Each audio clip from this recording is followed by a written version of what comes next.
Sun Sport, l'invité de la rédaction sur Sun. Bonjour à tous, bonjour à toutes, bienvenue dans Sun Sport, votre réveil sportif du jeudi matin. Aujourd'hui, nous allons parler football, mais nous allons parler de football pour les petits. Nous allons parler donc de la Ligue des champions des enfants. Le nom du tournoi, c'est le Kappa Leclerc Mini Mondial Foot, organisé par Orvo Sport. Et pour cela, je reçois Sébastien Arouette, qui est un des organisateurs du tournoi. Bonjour Sébastien. Bonjour. Bienvenue sur Sun. Alors, on va parler justement de la jeunesse de ce tournoi, parce que c'est un tournoi qui fête sa 17e édition et qui a démarré l'année 99 et qui est parti de très très loin pour devenir aujourd'hui un tournoi référent chez les jeunes, en tout cas chez les catégories U11 et U13. Tout à fait, ça passe très très vite, puisque à l'époque je devais avoir 17 ans, j'étais encore au lycée.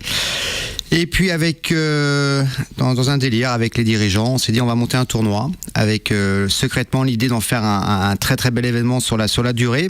Mais autant c'était un rêve d'arriver à avoir ces équipes-là, mais honnêtement en 99, je pensais pas que ça serait possible. Mais aujourd'hui, il fait qu'on a aussi à le faire.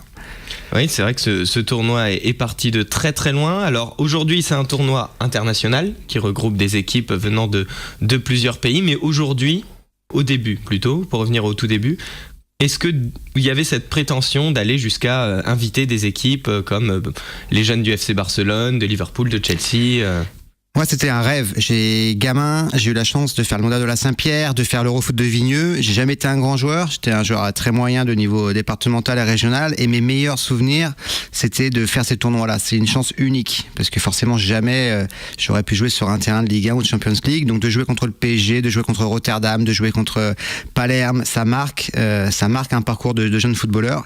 Et je m'étais toujours dit, gamin, qu'un jour, moi, je ferai aussi un tournoi. Et forcément, le but ultime, c'était d'avoir ces clubs-là, mais c'était un rêve. Alors des fois, on réalise ses rêves, des fois, on les réalise pas. Là, il est pratiquement réalisé. Et justement, comment on fait face, entre guillemets, à la concurrence? Alors, c'est pas les mêmes catégories, justement, mais il y a beaucoup de tournois dans la région internationaux, Montaigu, vous parliez de la Saint-Pierre. Justement, comment c'est le choix de la catégorie qui détermine un petit peu si on sait que le tournoi va se pérenniser? Alors, au départ, on a intégré deux catégories qui n'avaient pas leur tournoi sur la région. Il y avait Montaigu pour les moins de 15, il y avait la Saint-Pierre pour les moins de 13, et il y avait Vigneux pour les moins de 17, si je raconte pas de bêtises. Et puis Rosé également. Sauf que nous, on est monté en puissance tranquillement, année après année, sans faire trop de bruit au départ. Et puis à un moment donné, voilà, on rajoutait des clubs. On essayait d'être assez pertinent sur la communication. Et puis on a surtout travaillé en amont. On a monté un vrai projet. Et en fait, on a créé un vrai club entreprise qui nous a permis d'aujourd'hui pérenniser le tournoi. Voilà, je pense que c'est la grande force du tournoi. C'est un tournoi qui aujourd'hui existe grâce aux partenariats privés. On entend beaucoup les collectivités qui disent qu'ils financent de moins en moins les associations, qui pourront moins aider les différents événements à cause des dotations de l'État. Nous, le tournoi, il est pérennisé sur au moins 3 ans parce qu'on a des contrats de 3 ans avec les partenaires privés. Voilà. Alors au tout début, 32 équipes. Aujourd'hui, on en est à 120, justement, avec des équipes qui viennent d'un petit peu partout. Est-ce que vous pouvez nous présenter un petit peu, nous mettre l'eau à la bouche avec le plateau qu'il y a aujourd'hui, parlant des équipes qui seront présentes? Moi, je vois que notamment, on va aller chercher jusqu'en Russie avec le Lokomotiv Moscou, par exemple. Donc, présentez-nous un peu tout ça. Il y a un relationnel privilégié avec les Russes, puisque ça fait pratiquement 10 ans qu'ils viennent, avec mon ami Igor, là, qui tous les ans nous fait venir des équipes russes. Ensuite, on a la crème du football européen. On a 3 clubs anglais.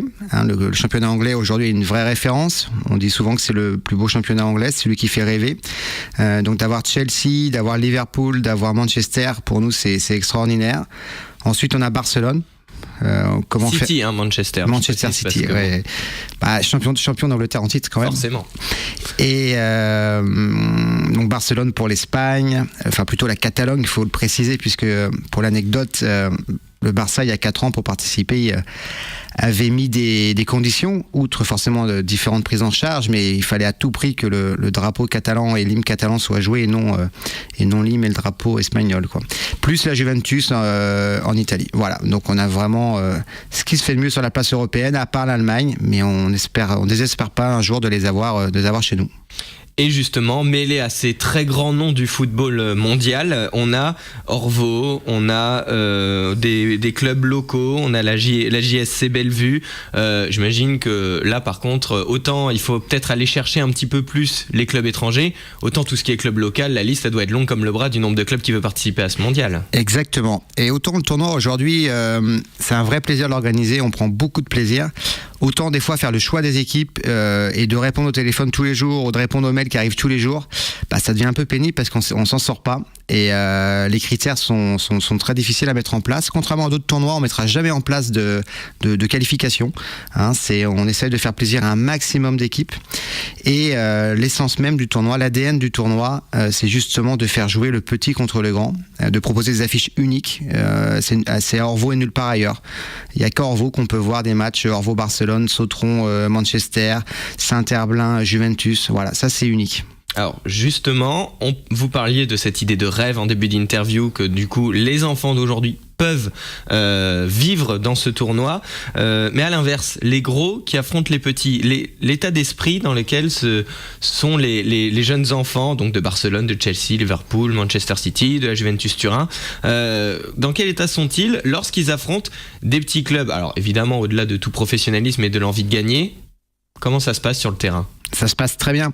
Après, ce sont des très grands clubs, c'est des clubs historiques. Ça veut dire que l'encadrement qui est mis en place dans ces clubs-là, il est choisi, il est sélectionné. Ils sont là pour représenter l'image du club. Donc, ils ont un comportement irréprochable. Aujourd'hui, d'avoir des clubs de ce standing-là, c'est beaucoup plus facile à gérer que d'avoir des clubs de bas de tableau de première division dans différents championnats étrangers ou français ou des clubs de seconde division. Il y a une telle structure, une telle histoire dans ces clubs-là qui ne peuvent pas se permettre d'avoir un mauvais comportement. Donc, les rencontres se passent très très bien. J'ai eu un souvenir du Barça où des discussions avec les coachs qui nous disent mais on n'est pas là pour gagner, on est là pour faire du vrai Barcelone. Donc ça veut dire donner une excellente image en termes de comportement et surtout de pratiquer le jeu qu'on nous impose et avec des principes sur lesquels on ne peut pas déroger. Ça permet de vérifier tout ce qu'on entend sur ce prestigieux club de Barcelone. On entend parler d'état d'esprit irréprochable, mais là, de le voir en vrai, c'est forcément quelque chose. Vous me parliez également des clubs anglais qui n'ont pas vraiment de championnat en catégorie de jeunes. C'est un petit peu les équipes jeunes pros qui s'affrontent entre elles. Du coup, ce tournoi leur permet un petit peu de se confronter à la compétition, en fait, au club anglais. Exactement, et je pense que le bouche-oreille marche très bien puisqu'on avait commencé avec Everton. Ensuite, on a eu Fulham et Fulham nous a permis de récupérer Chelsea après 4 ans de négociations avec un certain Christophe Lolichon qui est nantais. C'est grâce à lui qu'on a récupéré Chelsea. Et ensuite, grâce à Chelsea, on a pu avoir Liverpool. Et grâce à Liverpool, on a eu Manchester. Et je n'exclus pas l'année prochaine d'avoir encore un autre club anglais. Voilà, je pense qu'ils jouent les uns contre les autres le week-end. Ils n'ont pas de championnat organisé comme chez nous. Et le bouche-à-oreille fonctionne très bien. Et pour nous, plus on aura de clubs anglais, et mieux ça sera. Puis au-delà du plateau, on va parler un petit peu de l'organisation du tournoi. Donc le tournoi grandit, du coup maintenant on a aussi des happenings qui se mettent un petit peu en place. Et surtout, on a un tournoi qui devient mixte maintenant, puisque des équipes féminines intègrent, c'est la première année où des équipes féminines intègrent justement le plateau du mini mondial. Non, c'est pas la première fois, puisqu'on avait été précurseur à la matière il y a 10 ans. En sollicitant le district de Loire-Atlantique pour mettre en place une sélection. Ça avait plutôt bien marché, ça avait beaucoup plu aux gens. Après, ça n'a pas été renouvelé pour différentes raisons. Peut-être parce que nous, on estimait qu'on n'était pas assez accompagnés par les instances du football local pour mettre en place un tel événement. Et on est passé à autre chose. Et puis, vous devez savoir que le club d'Orvault a repris les droits sportifs de Saint-Herblain l'été dernier.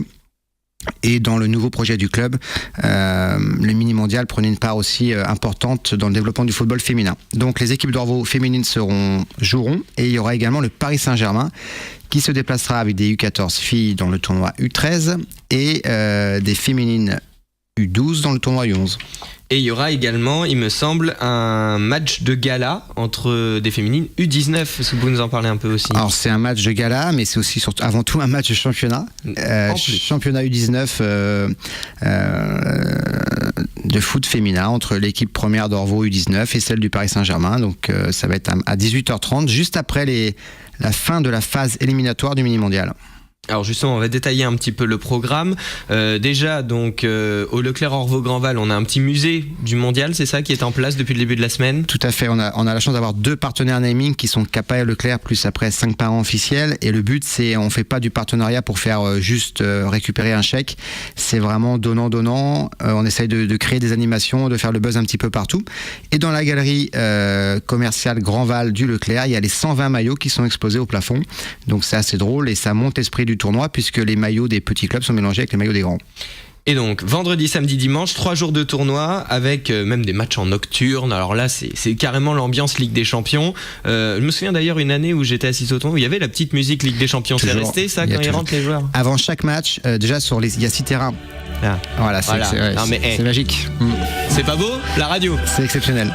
Ça donne des frissons cette musique et en plus on pousse le bouchon un peu plus loin cette année. On a fabriqué un ballon géant Kappa et les gamins d'Orvaux viendront le secouer dimanche après les finales un avec peu cette comme musique. le ballon, la même chose. Le logo de la Ligue des Champions qui est secoué avant. Voilà. Ah bon, on y est. Il manque juste le stade de 100 000 places, mais n'empêche qu'il y aura du monde quand même. Hein. C'est un tournoi justement qui rassemble beaucoup de public, qui est un événement, hein, clairement au sein de la ville d'Orvaux et même plus généralement dans le département. La foule se masse pour assister à toutes ces rencontres. Un succès comme ça, j'imagine que ça fait plaisir quand on voit d'où vous venez, même si dès le début le tournoi avait de belles promesses devant lui. Le stade de Gagny, c'est une ruche. Hein. Après, on a beaucoup de chance parce que le stade se prête parfaitement à l'occasion. Alors, à part peut-être le parking, on va me dire, on est obligé de mobiliser tous les champs aux alentours. Mais c'est aussi l'esprit du tournoi. Voilà. On a une belle affiche, on a un super plateau, puis en même temps, on est au milieu de nulle part dans la campagne orvaltaise. Et c'est ce qui donne beaucoup de charme au tournoi. Alors, après, forcément, je milite pour qu'on ait plus de places assises, plus de gradins. Mais tout ça, c'est un coût, c'est un budget. Et aujourd'hui, nous, notre priorité, c'est de mettre ce budget-là dans le rêve des enfants, et le rêve des enfants, c'est d'avoir un plateau comme celui-ci et beaucoup d'animations autour. Alors avant de terminer sur le palmarès, on va parler un peu des matchs et notamment quelque chose qui m'a marqué quand j'ai assisté à ce tournoi, c'était les séances de tir au but qui ont lieu pendant ce tournoi, parce que quand on arrive à la phase éliminatoire, des fois il y a du 0-0 serré ou du 2 partout spectaculaire, qu'importe, on arrive au tir au but, et justement pour que le tournoi puisse continuer, se poursuivre dans de bonnes conditions, les tirs au but sont tirés à côté. Moi j'appelais ça l'arène du gladiateur parce que c'était un petit peu impressionnant, ce but avec le point de pénalty et puis tous les spectateurs qui se massent autour pour assister. Qui courent. Il suffit que Franck, notre speaker, annonce tir au but entre Chelsea et Colomiers sur le terrain annexe, et là on a l'impression qu'il se passe un problème au stade de Gagny, tout le monde court derrière les mains courantes. Et là effectivement les gamins ça leur met une pression énorme, mais c'est hyper spectaculaire. Mais le pauvre enfant qui rate, j'ai encore aussi l'image, alors là c'était sur le terrain d'honneur pour la finale Liverpool-Juventus, il y a la vidéo sur le site, le petit gamin de Liverpool qui rate son péno en finale l'année dernière, et l'image elle est terrible, elle est dramatique, et il y a tout le monde qui s'écroule sur lui. La séance de tir au but, quelle que soit la compétition et quel que soit l'âge des joueurs, en rater un, on s'en rappelle toute sa vie à mon avis. Ça montre en tout cas l'esprit du tournoi, et puis ça permet de voir aussi les gamins qui ont le mental pour aller chercher la victoire, parce qu'une séance de tir au but dès le plus jeune âge, c'est quelque chose qu'il faut savoir affronter comme épreuve. Hein. La Juventus cette fois, on parle du football italien qui est très fort mentalement, et là effectivement sur ce match-là, en plus Liverpool avait dominé pratiquement toute la rencontre en marquant un but magnifique, et la Juve égalise sur un coup de pied arrêté. Mais ils ont les nerfs les plus solides en finale. C'est le football italien. Pardon, je vais me faire taper.